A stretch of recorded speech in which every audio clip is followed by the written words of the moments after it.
So good morning समस्त को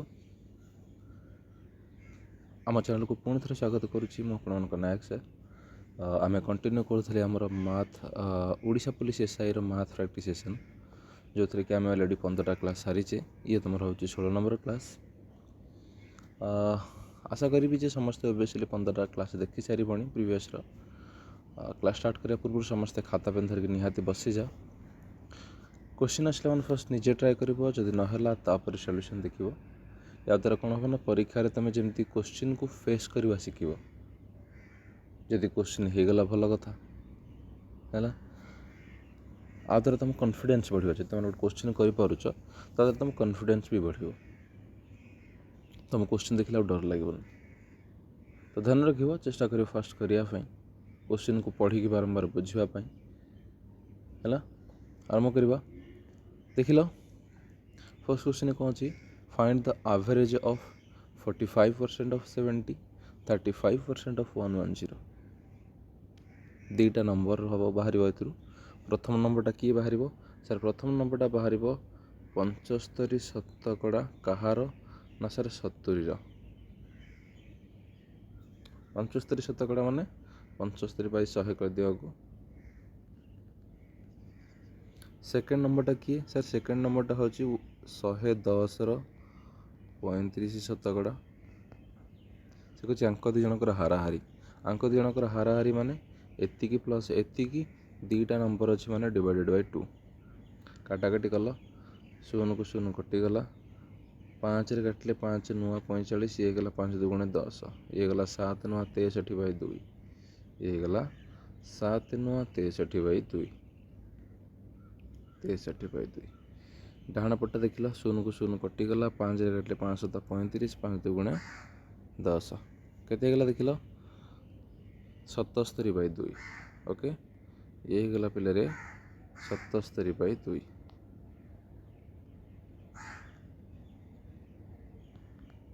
okay बर्तमान ऊपर दुटा को मिसा हर सामान अच्छी डायरेक्ट बड़ा मिसीज 63 77 मिसिले गला के 140 बाई 2 140 बाई 2 आपको तुम 140 बाई 2 लिखिपर कि काटिकी 70 लिखिदेले भी चलो। ओके बर्तमान डायरेक्ट हाराहारी एथर पलि आस 70 को 2 रे काटिले के 35 तुम हाराहारी पलि आला 35 बुझीपार है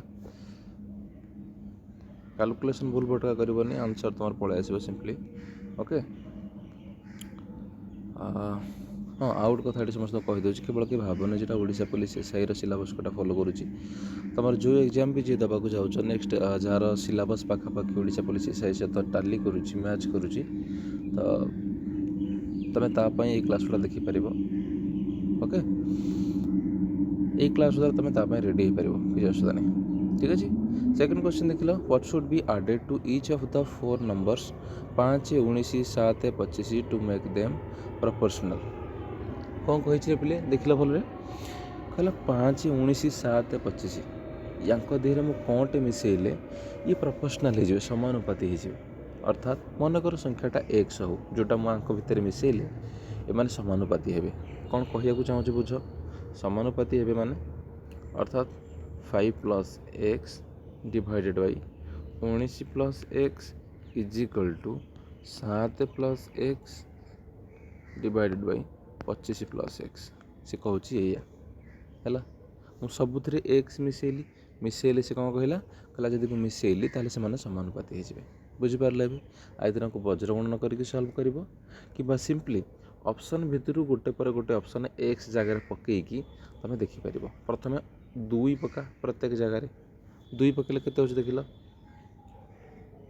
प्रथम भग्नांश लेफ्ट साइड्रे वाल्यूटा कौन हो 5 2 7 तले 19 2 21 काटिदेले 1 बाई 3 डाण पट पका 7 2 9 तले होगला 25 2 27 काटिदेले 1 बाई 3 बाँ पट को डाण पट सामान होगला तो मैंने समानुपाती हो गले तेणु आंसर आमर कौटा हो सर 1 नंबरटा ठीक अच्छे 1 नंबरटा पकड़े आम साटिस्फाई होगा आगे बढ़िया दरकार नहीं जब 1 नंबरटा साटिस्फाई न करता 2 नंबर को जाता 2 नंबर साटिस्फाई न करते 3 नंबर को जाता है 3 नंबर साटिस्फाई कटले 4 नंबर को जाता एभा ट्राए कर बहुत जल्दी हो किसी असुविधा नहीं है जावाक ताले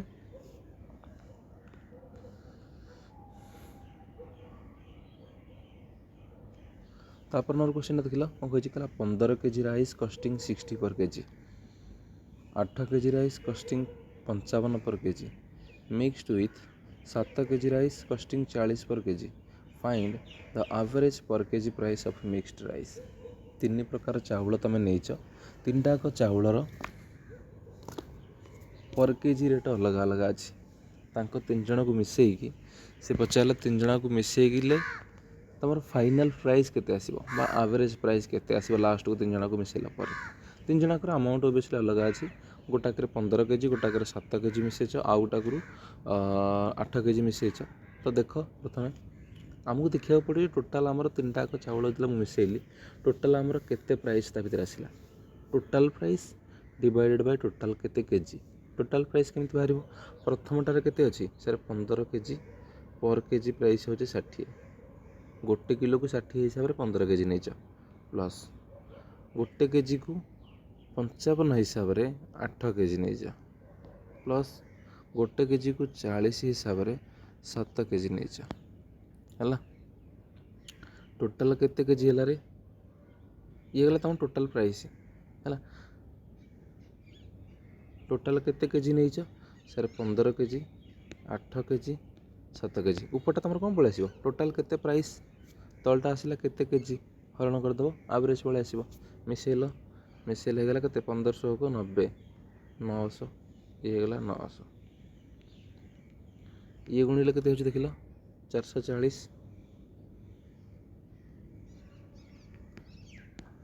ये गुणिले के देख लो 280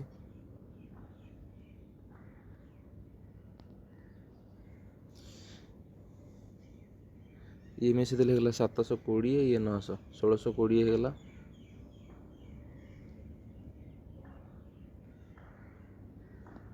1620 तल दिग मिसे देले के देख लो 8 7 15 15 30 30 शून्य को शून्य कटिला 3 काटिले 3 5 15 बढ़ला 1 12 3 चौक 12 54 बुझीपार कौन है जानीपार तो सिंपल क्वेश्चन गुड़ाक खाली मुंड खेलबार अच्छे टी ओके चल आगे ताले 4 नंबर क्वेश्चन देख कौन कही 4 नंबर क्वेश्चन कही जे गोटे 240 metre long train crosses a man walking at a speed of 4.5 kilometre per hour in the opposite direction in 16 second है कौन कह फल बुझ गोटे ट्रेन टे जाऊँगी गोटे लोकटे आड़ू अपोजिट डायरेक्शन है ट्रेन टार दैर्घ्य हूँ 240 मीटर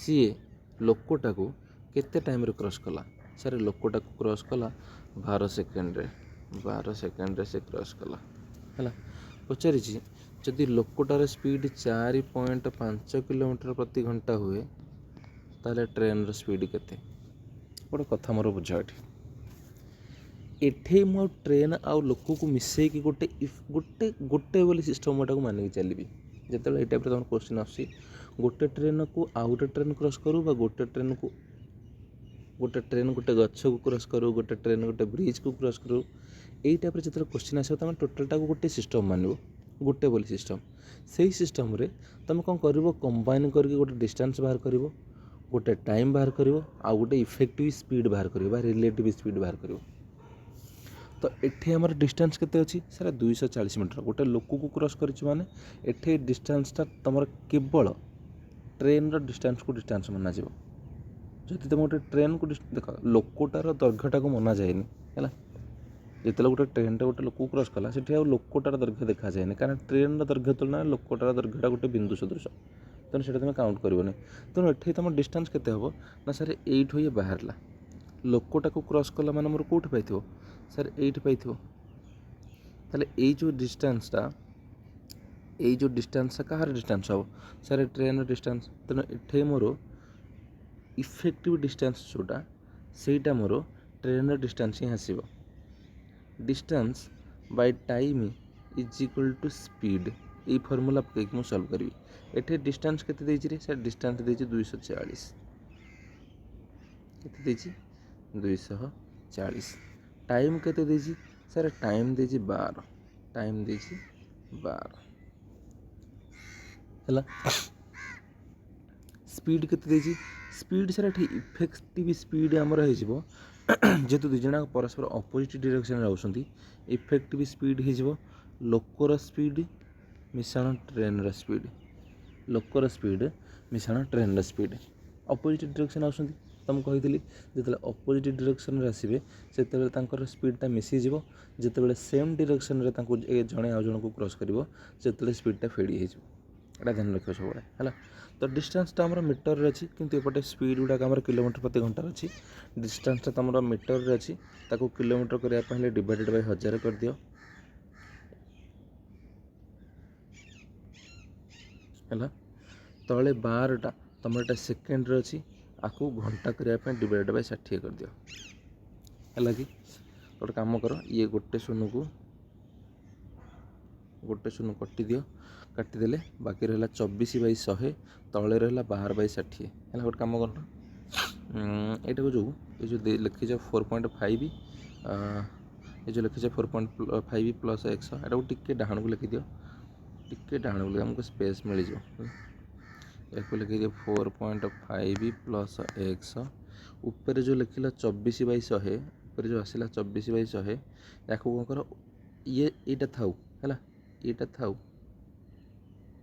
24/100 तले जोटा तुम आसको उल्टे दियो 60/12 कर दियो है 24/100 गुणन अरे दीटा हरण थे गुणन हम ना 24/100 हरण होता गुणन कली 60/12 उल्टे देली भग्नाचरण समस्त मन अच्छी या ही हम है नहीं तो गोटे शून्य काटिदेल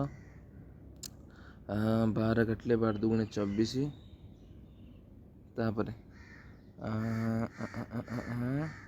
ये है के 6 दुगुणे 12/10 12/10 हेले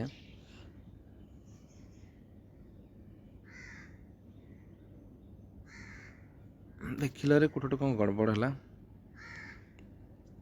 हाँ ये तुम 60 न लिखिक 36 लिखि था कारण तुम सेकेंड को घंटा करुच ना तो 36टा करा पड़ो है एबे हो जाओ ठीक अच्छे देखिले एबे आमर हो जोड़े शून्य कटिगला है तापर ये हो के 36 दुगुणे 72 है यहाँ को सल्व कला तुम 72 पलैला ये आसला हारी 72 4.5टा को लेकिन फेड़ी दियो फेड़ीदे तुम एक्स वाली पलि आसो फेड़ीदे के देख ये जाऊँ 67.5 हाँ कि नहीं एक्स जोटा कि तुम ट्रेन स्पीड नहीं सेटा तुम पलैला के 67.5 है कि तुम ये सिंपली एमती भी कर पारि है ये तुम जो काटा काटी एत लंबा काटा काटी कल सिंपली तुम एटा कौन कर 240/12 तुम थी 240 मीटर बाय 12 सेकेंड मीटर प्रति सेकेंड तुम स्पीडटा आसता सेटा को तुम किलोमीटर प्रति घंटा करने 18/5 गुणी था मन अच्छे आम जो किलोमीटर प्रति घंटा को मीटर प्रति सेकेंड करुचे 5/18 गुणिया कही एठी बर्तमान तुम मीटर प्रति सेकेंड को किलोमीटर प्रति घंटा करुच उल्टा उल्टा माने यहाँ को उल्टे देव 18/5 करदेव 18/5 कले भी देखुन से सेम ही पलि आसो 12 दुगुणे 24 ये होगा 20 ये होगा 5 काटिले 5 को 20 18 चौको 72 आमर 72 आसाला सिंपल जिनस एमती भी तुम कर पारि है 72 पलैला बर्तमान सल्व कले आंसर मिल जाए क्लीयर बुझीपारे क्वेश्चन कौन है जापार तो है गोटे सिस्टम मानिक चलो सब तुम पलि आस आंसर आ ध्यान रखुव अपोजिट डायरेक्शन आसिले स्पीडटा को मिसईदेव सेम डायरेक्शन जब जाऊँ स्पीडटा को फेड़ीदेव ओके बढ़िया को ताले चल नेक्स्ट क्वेश्चन कौन कही देख लो a trader sells an item at 25% profit had he bought it at 15% more and sold it for 147 more he would have earned a profit of 30% from the cost price of the item कौन बुझिला देख कहला जन trader माने जन व्यवसायी କ'ଣ କରୁଛି ନା 25% ପ୍ରଫିଟ୍ରେ ଜିନିଷ ଗୁଡ଼ାକୁ ବିକେ। ଯଦି ସେ 15% ଅଧିକରେ କିଣିକି 147 ଟଙ୍କା ଅଧିକରେ ବିକିଥାନ୍ତା ତାହେଲେ ତାର 30% ଲାଭ ହୋଇଥାନ୍ତା। ଗୋଟେ କାମ କର, ଫାଷ୍ଟ ମନେକର ନେଇଯା ବୁଝିପାରିବ ହେଲା। ମନେକର ଏଠି ମନେକର ତା କିଣା ମୂଲ୍ୟ, ମନେକର ସିପି ତାର ହଉ 100x, ମନେକର ସିପିଟା ତାର ହଉ 100xରେ ସେ କିଣିକି 25% ପ୍ରଫିଟ୍ରେ ବିକେ, ମାନେ 125xରେ ବିକେ। 25% ପ୍ରଫିଟ୍ରେ ବିକେ ମାନେ 125xରେ ବିକିବ। କହିଲା ଯଦି 15% ଅଧିକରେ କିଣିଥାନ୍ତା, ଯଦି 15% ଅଧିକରେ କିଣିଥାନ୍ତା, ବୁଝୁଛ, ପୂର୍ବରୁ ଯେତିକିରେ କିଣୁଥିଲା ତାଠୁ 15% ଅଧିକରେ କିଣିଥାନ୍ତା, ଆଉ 147 ଅଧିକରେ ବିକିଥାନ୍ତା। 147 ମାନେ ପୂର୍ବରୁ ଯେତିକି ବିକୁଥିଲା ତାଠୁ 147 ଅଧିକ, 125xରେ ବିକୁଥିଲା, ତାଠୁ 147 ଅଧିକରେ ଯଦି ବିକିଥାନ୍ତା ତାହେଲେ ତାର କେତେ ଲାଭ ହୋଇଥାନ୍ତା ରେ? ସାର୍ 30% ଲାଭ ହୋଇଥାନ୍ତା। 30% ଲାଭ ମାନେ କେଉଁ କ୍ରୟ ମୂଲ୍ୟ ଉପରେ? ସେକେଣ୍ଡ କ୍ରୟ ମୂଲ୍ୟ ଉପରେ। ତ ସେକେଣ୍ଡ କ୍ରୟ ମୂଲ୍ୟ ଉପରେ 30% ଲାଭ ମାନେ କେତେ? ଟୋଟାଲ ବର୍ତ୍ତମାନ ବିକ୍ରୟ ମୂଲ୍ୟ କେତେ ହେଇଥାନ୍ତା? ତାର 115x ଗୁଣନ 130/100। ଏଇଟା ମୋର ବିକ୍ରୟ ମୂଲ୍ୟ ମୁଁ ବାହାର କଲି। କ୍ରୟ ମୂଲ୍ୟ ଏତିକି ଥିଲା, 30% ଅଧିକ କରିକି ବିକିଲି। 30% ଲାଭ ମାନେ କ'ଣ? 30% ଅଧିକ କରି ବିକିଲେ ମୋର ସେ କ'ଣ କହିଲା ବୁଝିପାରିଲ ତ? କହିଲା ଯେତେବେଳେ ମୋର 147 ଟଙ୍କା ଅଧିକରେ ବିକିଲି, ମାନେ ଏଇଟା ମୋର ବର୍ତ୍ତମାନ ବିକ୍ରୟ ମୂଲ୍ୟ। এইটা ମୁଁ ଗୋଟେ ପଟ ଦୃଷ୍ଟିରୁ ବାହାର କଲି ଯେ ବିକ୍ରୟ ମୂଲ୍ୟ, এইଟା ବର୍ତ୍ତମାନ କ୍ରୟ ମୂଲ୍ୟ ପଟୁ ବାହାର କଲି ଯେ ମୋର ବିକ୍ରୟ ମୂଲ୍ୟ ଏତିକି। ତାହେଲେ ମୁଁ କହିପାରିବି କି 115x × 130/100 = 125x ପ୍ଲସ୍ 147 ହେଇଯିବ, ହଁ କି ନାଇଁ ରେ? 147 ହେଇଯିବ। ଓକେ, ବର୍ତ୍ତମାନ ଆକୁ ସଲ୍ଭ କରିବା। ଗୋଟେ ଶୂନ କଟିଗଲା। 5ରେ କାଟିଲେ ଇଏ ହେଇଯିବ କେତେ? 5 × 2 = 10, ୟାକୁ 5 କାଟିଲେ 5 × 2 = 10, 5 × 3 = 15, 13କୁ 23ରେ ଗୁଣିଲେ ହେଇଗଲା 33 × 39, 9 ରଖି 3, 3 × 2 = 26, 3 299/2। ଗୋଟେ କାମ କର, ଆକୁ ଦଶମିକ କରିଦେଉନ। ଦଶମିକ କଲେ ଆମକୁ ଟିକେ ହିସାବ କରିବା ସୁବିଧା ହେବ। 2 × 2, 2 × 4 = 8, 2 × 9 = 18, 2 × 5 = 10, ଏତିକି x। ଏତିକି x ଡାହାଣ ପଟେ କେତେ ଅଛି? ସାର୍ 125x ପ୍ଲସ୍ 147 ହେଲା। এইটি ବୁଝିପାରିଲେ କି ନା କନସେପ୍ଟଟା ମୁଁ ଯେଉଁ ଉପରେ କଲି? ଏଠୁ 115xରେ 30% ପ୍ରଫିଟ୍ ହେଲେ କେତେବେଳେ ପ୍ରଫିଟ୍ ହେବ? ଯେତେବେଳେ ତୁମେ 147 ଟଙ୍କା ଅଧିକରେ ବିକିବ, ପୂର୍ବଟାରୁ 147 ଟଙ୍କା ଅଧିକ ବିକିବ। এইଠି ଇକ୍ୱେସନ୍ଟା ଯେତେବେଳେ ତିଆରି ହେଉଛି ସେଇ ଲାଇନ୍ଟା ତୁମକୁ ବୁଝିବା ବହୁତ ଜରୁରୀ। ଇକ୍ୱେସନ୍ଟା ଯିଏ ତିଆରି କଲେ ଆଗକୁ ସଲ୍ଭ କରିବାଟା ତୁମକୁ ଭିଡ଼ ପଡ଼ିବନି। ଇକ୍ୱେସନ୍ଟା ତିଆରି କରିବା ବୁଝ। 147 ଟଙ୍କା ଅଧିକରେ ବିକିଲା, ପୂର୍ବରୁ ଯେତିକି ବିକୁଥିଲା ତାଠୁ 147 ଟଙ୍କା ଅଧିକରେ ବିକିଲା, ତେଣୁ ମୋର 115x ଉପରେ 130 ମାନେ 30% ଲାଭ ହେଲା, ମାନେ ଗୁଣନ 130/100 କରିଦେଲି। ଏତିକି ଜିନିଷ ବୁଝିବା ଜରୁରୀ ହେଲା। ବର୍ତ୍ତମାନ କର, ଗୋଟେ କାମ କରୁନ, ଏଇଟାକୁ ବାଁ ପଟକୁ ଆଣ ହେରି, 125xକୁ ଆଣିକି ଫେଡ଼ି ଦିଅ। 125x ଗଲେ କେତେ ହେଉଛି? ସାର୍ 24.5x, ହଁ କି ନାହିଁ? ଇଜିକାଲ୍ କେତେରେ? ସାର୍ 147। ଆମର ଦରକାର ଏକ୍ସଟା ଦରକାର, ମାନେ 147/245/10। ଏଇ 10ଟାକୁ ଉପରକୁ ନେଇଯା। 24.5 ଅଛି ନା, ତାଟା 245/10 ହେଇଯିବ। ଏଇ 10ଟାକୁ ଉପରେ ନେଇକି ଗୁଣି ଦିଅ ହେଲା। କାଟିଲ ବର୍ତ୍ତମାନ, କାଟିଲେ କେତେ ଦେଖିଲ? 5ରେ କାଟ, 5ରେ କାଟିଲେ ଇଏ ଗଲା କେତେ? 5 × 4 = 20, 5 × 9 = 45, ଇଏ ଗଲା 5 × 2 = 10, 49, ଇଏ 49 ତିରିକି ହେଇଯାଉଛି, ହଁ କି ନାହିଁ? 3 × 2 = 6, ଏକ୍ସର ଭ୍ୟାଲ୍ୟୁ ହେଲା 6। କ୍ରୟ ମୂଲ୍ୟଟାକୁ ତୁମେ କେତେ ନେଇଥିଲ ରେ? ସାର୍ କ୍ରୟ ମୂଲ୍ୟଟାକୁ ନେଇଥିଲି 100x। 100x ମାନେ 100 ଗୁଣନ ଏକ୍ସର ଭ୍ୟାଲ୍ୟୁ 6 ହେଇଗଲା 600। ଓକେ, ମନକୁ ପ୍ରଶ୍ନ ଆସୁନି? ସାର୍ ଆପଣ ଏଠି ଚାହିଁଥିଲେ ଖାଲି x ନେଇପାରିଥାନ୍ତେ, ଚାହିଁଥିଲେ ଖାଲି 100 ବି ନେଇପାରିଥାନ୍ତେ। ଖାଲି 100 ନେଲେ ତୁମେ ହଇରାଣ ପଡ଼ିଥାନ୍ତ, କାରଣ ତୁମର ଗୋଟେ ଭ୍ୟାଲ୍ୟୁଟେ ଡାଇରେକ୍ଟ ଦେଇଦେଲା 147 ମୋର। ଯଦି ଖାଲି ଶତକଡ଼ାରେ ଥାନ୍ତା ତୁମେ ଖାଲି 100 ଭ୍ୟାଲ୍ୟୁ ନେଇଥିଲେ ଚଳିଯାଇଥାନ୍ତା। x ନେଇଥିଲେ ହେଇଥାନ୍ତା, ହଁ ଖାଲି x ନେଇଥିଲେ ହେଇଥାନ୍ତା, କିଛି ଅସୁବିଧା ନାହିଁ। ମୋତେ 100xଟା ନେଲି, ମୋତେ କାଲକୁଲେସନ୍ ଇଜି ହେବ ବୋଲି ହେଲା। ଖାଲି x ନେଇଥିଲେ ବି ଚଳିଥାନ୍ତା, କିଛି ଅସୁବିଧା ନାହିଁ। କିନ୍ତୁ ଖାଲି 100 ନେଇଥିଲେ ତୁମେ ଟିକେ ହଇରାଣ ପଡ଼ିଥାନ୍ତା ହେଲା। ଏଇଟା ଧ୍ୟାନ ରଖିବ। ଗୋଟେ ଡାଇରେକ୍ଟ ଭ୍ୟାଲ୍ୟୁ ପଳେଇଲା ନା 147 ମୋର ବୋଲି। 147 ମୋର ମାନେ ସେଇଟା ତୁମକୁ ହିସାବ କଲା ବେଳକୁ ହଇରାଣ ହେବ। तेणु एक्स भैल्यू नहीं आदर 100x नहीं ना है तो पलैला के तुम ना सर 600 है। चल ये क्वेश्चन देख लो कौन कही कहला a sum of money amounts to 7436 after 6 वर्ष 9460 आफ्टर 10 वर्ष at the same rate of simple interest find rate of interest per annum। देखिले गोटे कथा भले बुझ 6 वर्षर समूल सुध तुम एति देती गोटे सम ऑफ मनी अमाउंट्स टू एति माने समूल सुध कही अमाउंट माने समूल सुध तो समूल सुध के 6 वर्षर समूल सुध हूँ एति 10 वर्षर समूल सुध हूँ 9460 समूल सुध मैंने बुझीपार तो ता भितर 6 वर्षर सुध अच्छी प्लस मूलधन अच्छी या भितर 10 वर्षर सुध अच्छी प्लस मूलधन अच्छी गोटे कथा भाविल मुझे यहीटारू यहीटा को फेड़देवी ताहले मोर मूलधन को मूलधन कटिज आउ 6 वर्षर सुध कटिज आउ आ भितर केते रहिबो सर आउ रहिबो 4 वर्षर सुध बुझीपार तो आउ रहिबो मात्र 4 वर्षर सुध है तो 4 वर्षर शुद्ध केते हम सर 4 वर्षर शुद्ध मोर हम 4 वर्षर शुद्ध हम सर ये फेड़देले के 6 ये 6 रु 3 गले 3 4 रु 4 गले 0 9 रु 7 गले 2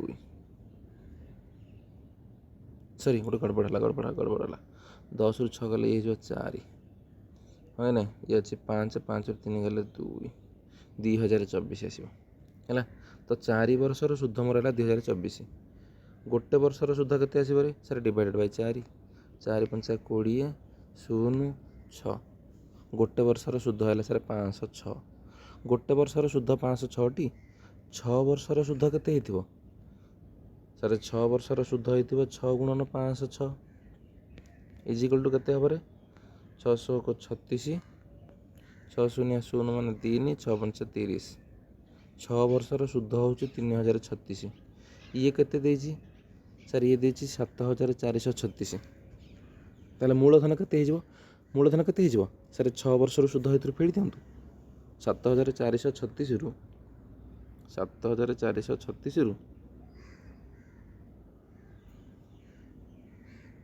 7436 रु 3036 फेड़ी दियो फेड़ी देले केते देख लो 6 रु 6 गले 0 3 रु 3 गले 0 4 रु 0 गले 4 7 रु 3 गले 4 तुम मूलधन पलैला के सर 4400 है मूलधन आएगा 4400 गोटे वर्षर शुद्ध तुम के आसाला सर गोटे वर्षर शुद्ध आसाला 506 गोटे वर्षर शुद्धर फर्मूला कौन P इंटू R बाई 100 गोटे वर्षर शुद्ध हूँ तुम फर्मूला हूँ P इंटू R बाई 100 हाँ कि नहीं P into R by 100 jar की भैल्यू के रे सर 506 आसाला हाँ कि नहीं जोड़े शून को जोड़े शून कटिगला तुमर दरकार आर दरकार मान डिवाइडेड बाई 44 कर दियो है 11 काट लो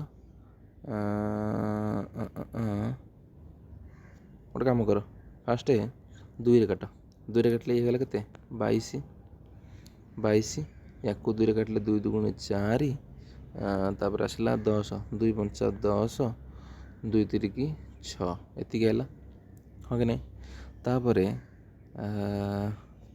बर्तमान 11 काट 11 2 22 ये गला के 11 2 22 बढ़ला 3 3 बढ़ले 33 11 3 की 33 33 बाई 2 है टी काटिदेले के 11.5 कौन बुझीपार कौन कहली बुझीपार तो पाटे पाटे हिसाब कले बुझीपार ना सिंपल किसी असुविधा है जब असुविधा है मतलब तले जनइब है नेक्स्ट टाइम क्वेश्चन पुणी थे इनक्लूड करवा आ तुम धारा अनुसार करवा धारा अनुसार कले टाइम लगे ओबियसली टाइम लगे PR वैल्यू पकेब PR वैल्यू पकईकि से P बाहर कर R बाहर कर इक्वेशन को फेड़ ये टाइप कर तुम टिके टाइम लगे है जदि न बुझी पार से धारे करवा क्लीयर पढ़ा चलो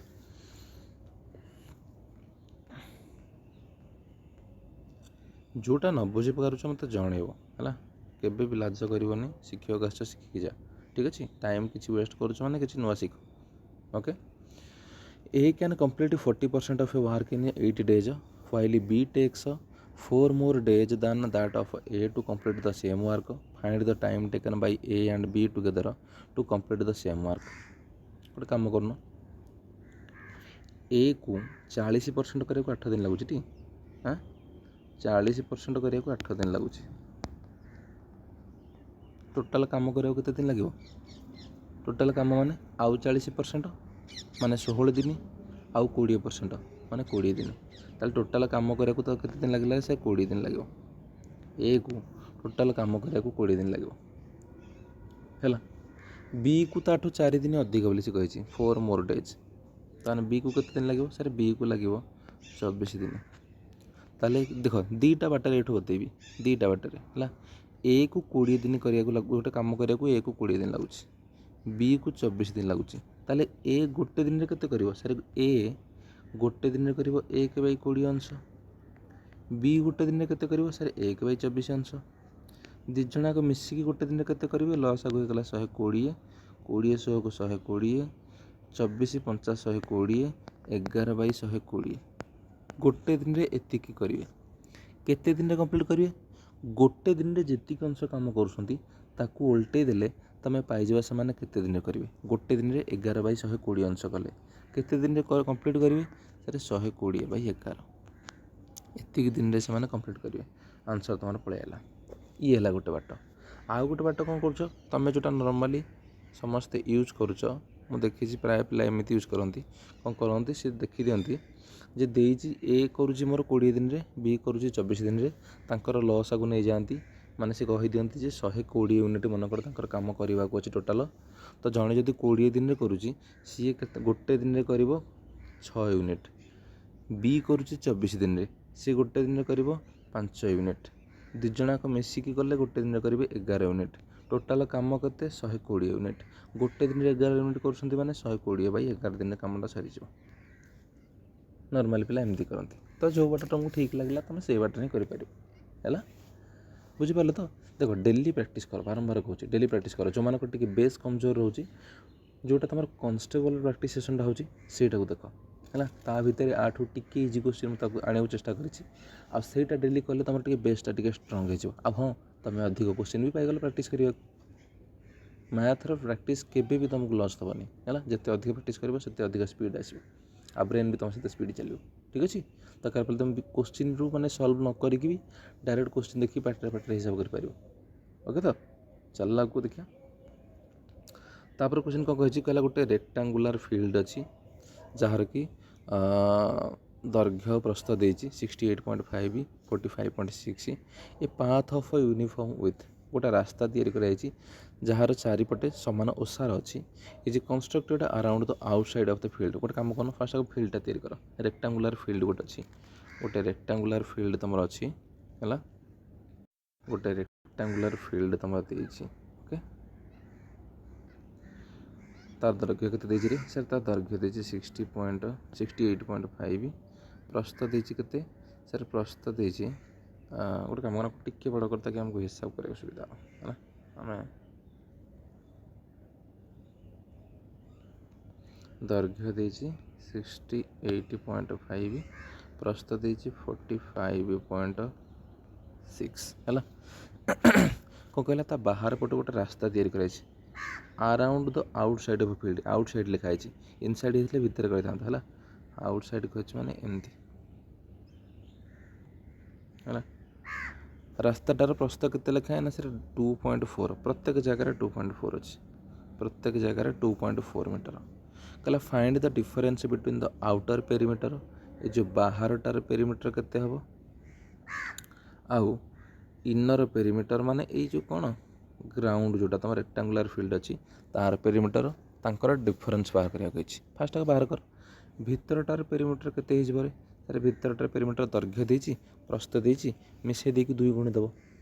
ପେରିମିଟର ଫର୍ମୁଲା ତୁମର ଇଏ ମିଶାଇ ଦେଲେ କେତେ ହେଉଛି ଦେଖିଲା? 6 5 11, 1 ରଖି 1, 8 5 13 1 14, 4 ରଖି 1, 6 4 10 1 11।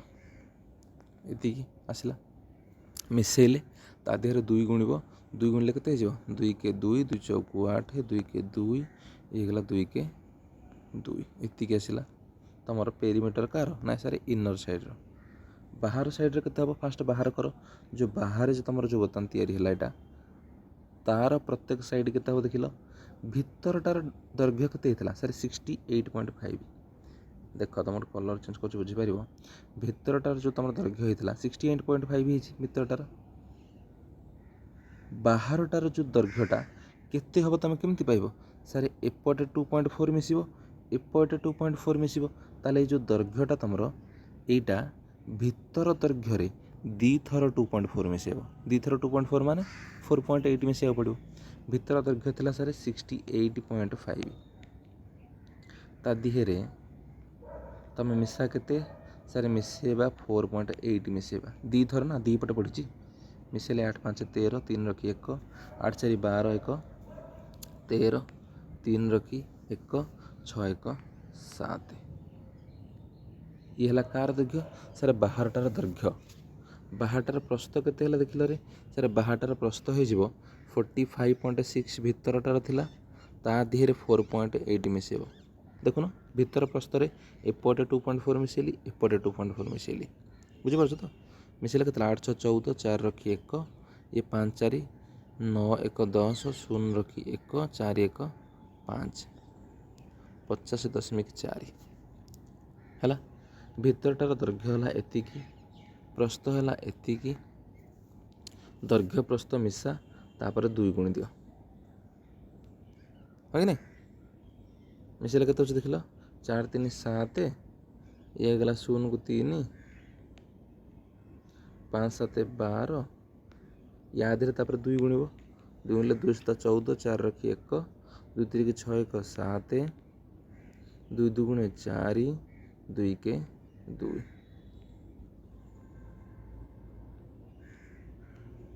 है केते आसला 247.4 भितरटार पेरीमीटर केते आसला रे सर भितरटार पेरीमीटर आम ये बाहर करते 228.2 बाहरटार पेरीमीटर केते आसला सर 247.4 फेड़ी दियो कौन फेड़ी देला केते देख लो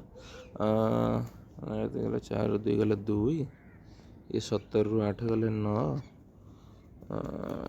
ये है केते 3 रु 2 गले 1 2 रु 2 गले 0 19.2 आसला ना देख लो हाँ 19.2 आसी कौन बुझीपार तो ना कार गोटे असुविधा लगे कह क्लीयर कि ସେଇଠି ତୁମେ ଦେଖ ତୁମ କାଲକୁଲେସନ୍ କରିବା ହିଁ ଦରକାର ନାହିଁ ସେଇଠି ଫଟାଫଟ ତୁମେ ଦେଖିଲ ଯେଉଁ ଇମେଜଟା ତିଆରି କଲ ଯେଉଁଟା ତୁମେ ଗୋଟେ ତିଆରି କରିବ ଗୋଟେ ହେଲା ପିକ୍ଚରଟା ତିଆରି କଲ ପିକ୍ଚର ତିଆରି କରି ସେଇଠୁ ଦେଖିକି ଧଡ଼ା ଆନ୍ସର୍ ବାଡ଼ିଲ ହେଲା ବେଶୀ ଟାଇମ୍ ନେବା ଦରକାର ନାହିଁ କିନ୍ତୁ ହଁ ଏଥିପାଇଁ ତୁମକୁ ବୁଝିବାକୁ ପଡ଼ିବ ଗୋଟେ ଜିନିଷକୁ ନ ବୁଝିଲେ ତୁମେ ଆଗକୁ କରିପାରିବନି ହେଲା ଇଏ ଗୋଟେ ଦେଇଛି ତ arithmetic mean of the first 50 numbers is 82 the mean is reduced by 6 when one of the numbers is removed find the number that is excluded arithmetic mean माने गोटे जिनस बुझ average एटा कहूँ arithmetic mean माने तुम average कहूँ ये है ये गोटे जिन ध्यान रखियो ये तुम रिपीट करी भाव सर जोड़े एवरेज क्वेश्चन ए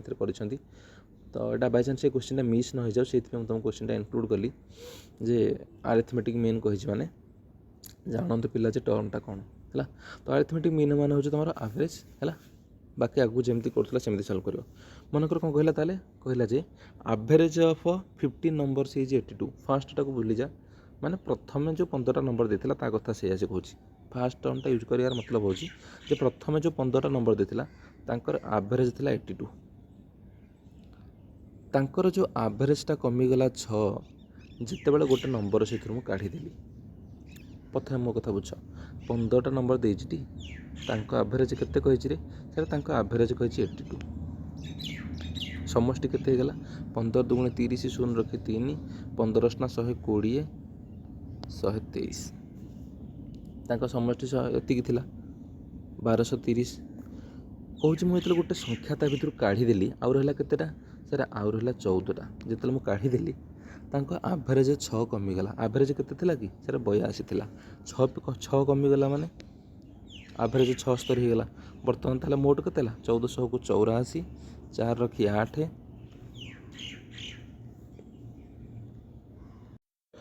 1400 98 98 सी 8 केते गला 106 हाँ कि नहीं प्रथमे तुम मोटटा एतिक थिला ବର୍ତ୍ତମାନ ତୁମର ମୋଟ ଏତିକି ହେଇଗଲା। ତାହେଲେ ଗୋଟେ ସଂଖ୍ୟା ଯେଉଁ ସଂଖ୍ୟାଟା ତୁମେ ଫେଡ଼ିଲ ସେଇ ସଂଖ୍ୟାଟାର ଭାଲ୍ୟୁ କେମିତି ପାଇବ ନା ସାର୍ ମୁଁ ପ୍ରଥମ ମୋଟରୁ ସେକେଣ୍ଡ ମୋଟକୁ ଫେଡ଼ିଦେବି। ଫେଡ଼ିଦେଲେ 10ରୁ 4 ଗଲେ 6, 2 ଅଛି, 12ରୁ 6 ଗଲେ 6, ଏଠି 1 ଅଛି, 1ରୁ 0 ଗଲେ 1, 166 ଆଇଲା। ତାହେଲେ ଯେଉଁ ସଂଖ୍ୟାଟା ତୁମେ ବାହାରକୁ ଏକ୍ସକ୍ଲୁଡ଼ କରିଛ, କାଢ଼ି ଦେଇଛ, ସେ ସଂଖ୍ୟାଟାର ଭାଲ୍ୟୁ କେତେ ନା ସାର୍ ସେଇ ଭାଲ୍ୟୁଟା ହେଉଛି 166। ବୁଝିପାରିଲ କି? ପ୍ରଥମେ କ'ଣ କଲି, 15ଟା ସଂଖ୍ୟା ଯେତେବେଳେ ଥିଲା ତା ମୋଟ ବାହାର କରିଦେଲି। ଯେତେବେଳେ 14ଟା ହେଇଗଲା ତାଙ୍କର ମୋଟ ବାହାର କରିଦେଲି। ବର୍ତ୍ତମାନ ଦେଖିଦେଲି ଯେ କେଉଁ ସଂଖ୍ୟାଟା ମୁଁ ବାହାର କରିଦେଇଛି, ଫେଡ଼ିଦେଲେ ଆରାମସେ ପାଇଗଲି। ବୁଝିପାରିଲ କି ନାହିଁ? କ୍ଲିଅର ତ? ଚାଲ 10 ନମ୍ବର କ୍ୱେଶ୍ଚିନ୍ କ'ଣ କହିଛି ଦେଖିଲାରେ, କହିଲା ଗୋଟେ ଟ୍ରାଙ୍ଗେଲ୍ ଦେଇଛି ABC, ତାର ଏ କୋଣ ହେଉଛି 90 ଡିଗ୍ରୀ ABC ହେଲା। ଗୋଟେ କାମ କରନା, ଆକୁ ଟିକେ ଏମିତି କରିଦେନ, 90 ଡିଗ୍ରୀ କୋଣ ଏଇଟା ଗୋଟେ କହିଛି ଟି, 90ଟାକୁ ମାନେ ଆକୁ ଏମିତି କରିଦିଅ ହେଲା। ଗୋଟେ ସମକୋଣୀ ତ୍ରିଭୁଜ କରିଦିଅ ତାକି ତୁମକୁ ବୁଝିବା ପାଇଁ ଇଜି ହେଇଯିବ। ABC ଏମିତି କରିଦିଅ ଆକୁ ହେଲା। ଏଇଟା 90 ଡିଗ୍ରୀ କହିଛି, AB କହିଛି 6, AC କହିଛି 8। If AD is perpendicular to BC, AD ଗୋଟେ ଜିନିଷ ଦେଇଛି ଯେ ତାଙ୍କ ପ୍ରତି BC ପ୍ରତି ପରପେଣ୍ଡିକୁଲାର ବୋଲି କହିଛି ହେଲା। ଓକେ, ବର୍ତ୍ତମାନ ପଚାରିଛି ଫାଇଣ୍ଡ ଭାଲ୍ୟୁ ଅଫ୍ AD ମୋତେ ବାହାର କରିବାକୁ କହିଛି ହେଲା। ଆମେ ଏଠି ଗୋଟେ କାମ କର, ଆମର AD ପଚାରିଛି ଟି, AD ପଚାରିଛି। ଗୋଟେ କନସେପ୍ଟ ଏଠି ଧ୍ୟାନ ରଖ, ମୋର ବର୍ତ୍ତମାନ AC ଦେଇଛି, ଯଦି ମୋତେ ABଟା ମିଳିଯିବ ତାହେଲେ ଏଇ ଟ୍ରାଙ୍ଗେଲର ମୁଁ ଏରିଆଟା ପାଇଯିବି କି ନାହିଁ? ହାଫ୍ ଇଣ୍ଟୁ ଭୂମି ଇଣ୍ଟୁ ଉଚ୍ଚତା ପକାଇକି ଏଥିରୁ ପାଇଯିବି, ବା ହାଫ୍ ଇଣ୍ଟୁ ସମକୋଣ ସଂଲଗ୍ନ ବାହୁ ଦୈର୍ଘ୍ୟର ଗୁଣଫଳ, ଏଇ ଫର୍ମୁଲା ପକାଇଲେ ମୋର ଏରିଆ ମିଳିଯିବ। ମୁଁ ଯେଉଁ ବି ଫର୍ମୁଲା ପକାଏ ଗୋଟେ ଟ୍ରାଙ୍ଗେଲର ଏରିଆ ମୋର କେବେ ଚେଞ୍ଜ ହେବାର ତ ନାହିଁ, ହଁ କି ନାହିଁ? ତ ବର୍ତ୍ତମାନ ମୁଁ ଏରିଆ ବାହାର କଲା ପରେ ଆଉ ଗୋଟେ ଫର୍ମୁଲା ପକାଇବି। ସେଇ ଫର୍ମୁଲାରେ କ'ଣ କରିବି, BCକୁ ନେବି ଭୂମି, ADକୁ ନେବି ଉଚ୍ଚତା। ବୁଝିପାରୁଛୁ ତ? ନେଇଗଲେ ମୋର ବାହାରି ପଡ଼ିବ କେଉଁଟା ନା ADର ଭାଲ୍ୟୁଟା ବାହାରି ପଡ଼ିବ ଏଠି ହେଲା। ବୁଝିପାରୁଛ ତ ଜିନିଷଟା ମୁଁ କ'ଣ କହୁଛି? ଦେଖ ମୁଁ କ'ଣ କହୁଛି ବର୍ତ୍ତମାନ, ଫାଷ୍ଟ ଆଗ ବାହାର କର, AB ବାହାର କର। AB କେତେ ହେଇଯିବ ସାର୍? AB ହେଇଯିବ କର୍ଣ୍ଣର ସ୍କୋୟାର ଫେଡ଼ାଣ 6ର ସ୍କୋୟାର କରିକି ରୁଟ୍ ଓଭର୍ ନେଇଛି। ପିଥାଗୋରାସ୍ ଥିଓରମ୍ ପକେଇଲେ ବାହାରି ପଡ଼ିବ। 8ର ସ୍କୋୟାର ହେଇଯାଉଛି 64, 6ର ସ୍କୋୟାର ହେଉଛି 36, ଫେଡ଼ି ଦେଲେ ହେଇଗଲା କେତେ, 14ରୁ 6 ଗଲେ 8, ଇଏ ହେଇଗଲା କେତେ ହେଉଛି ଦେଖିଲ,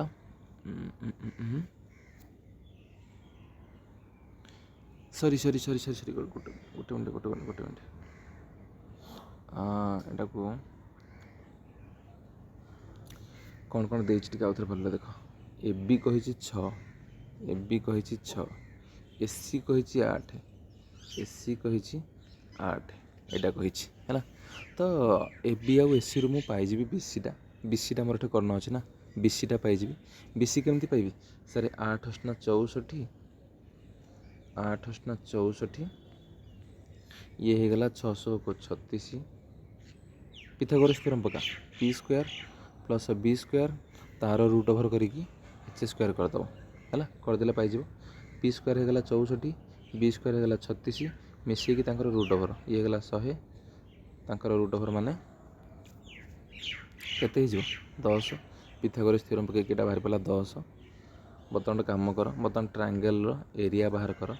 ଏରିଆ ହେଉଛି କେତେରେ ସାର୍? ହାଫ୍ ଇଣ୍ଟୁ ଭୂମି ମାନେ 6 ଇଣ୍ଟୁ ଉଚ୍ଚତା ମାନେ 8, 2 3 6 ହେଇଗଲା, ଇଏ ହେଇଗଲା 8 3 24 ବର୍ଗ ସେଣ୍ଟିମିଟର ପଳେଇଗଲା ଏରିଆ। ସମକୋଣ ସଂଲଗ୍ନ ବାହୁଦ୍ୱାର ଦୈର୍ଘ୍ୟର ଗୁଣଫଳ ପକେଇକି ଯଦି ମୁଁ ସଲ୍ଭ କଲି, ବର୍ତ୍ତମାନ କ'ଣ କରିବି, BCକୁ ଭୂମି ନିଅ, ADକୁ ଉଚ୍ଚତା ନିଅ। ହାଫ୍ ଇଣ୍ଟୁ ଭୂମି ଇଣ୍ଟୁ ଉଚ୍ଚତା ପକା, ହାଫ୍ ଇଣ୍ଟୁ ଭୂମି ଇଣ୍ଟୁ ଉଚ୍ଚତା, ହାଫ୍ ଇଣ୍ଟୁ ଭୂମି ହେଉଛି BCର ଭାଲ୍ୟୁ ଆସିଲା 10, ଉଚ୍ଚତାଟା ମୋତେ ଜଣା ନାହିଁ, ତ ଉଚ୍ଚତାକୁ ଡାଇରେକ୍ଟ ମୁଁ AD ଲେଖିଦେଉଛି। ଇଜିକାଲ୍ ଟୁ କେତେ ହେବ ସାର୍? ଇଜିକାଲ୍ ଟୁ 24 ହେବ। ADର ଭାଲ୍ୟୁ ବାହାର କରିବା ପାଇଁ ହେଲେ ଫାଷ୍ଟ 2 କି 10 କାଟ, 5 ଆଇଲା, 5ଟାକୁ ନେଇକି ସେପଟେ ହରିଦିଅ ହେଲା, ସେପଟେ ନେଇକି ହରିଦିଅ। ପାଞ୍ଚ ହରିଦେଲେ କେତେ ଅଛି ଦେଖିଲ, 5କୁ 20 ବଳିଲା 4, ଦଶମିକ ଦେଇକି ଶୂନ ଦେଇଦିଅ, 5 × 40 ପଳେଇଲା କେତେରେ ସାର୍ 4.8 ପଳେଇଲା। କେତେ ହେଲା ରେ ସାର୍ 4.8। ଦେଖିଲ ଅପସନ୍ରେ ତୁମର 4.8 ଅଛି। ହେଇଗଲା, କ୍ଲିଅର୍ ବୁଝିପାରିଲ କି? କମ୍ପ୍ଲିଟ୍।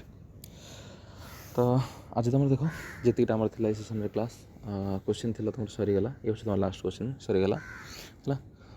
ଆଶା କରୁଛି ସମସ୍ତେ ବୁଝିପାରିଥିବ। ଯଦି କୋଉଠି କିଏ ନ ବୁଝିପାରିଛ ମୋତେ ଜଣେଇଦେବ ତଳେ ହେଲା। ବାକି ଦେଖା ହେବା ନେକ୍ସଟ କ୍ଲାସ୍ରେ। ଯଦି କ୍ଲାସ୍ଟି ଭଲ ଲାଗିଛି ଲାଇକ୍ କରିଦିଅ, ଆଉ ଯେଉଁମାନେ ପ୍ରଥମ କରି କ୍ଲାସ୍କୁ ଆସିଛ ସବସ୍କ୍ରାଇବ୍ କରିଦିଅ। ରହୁଛି, ବାଏ।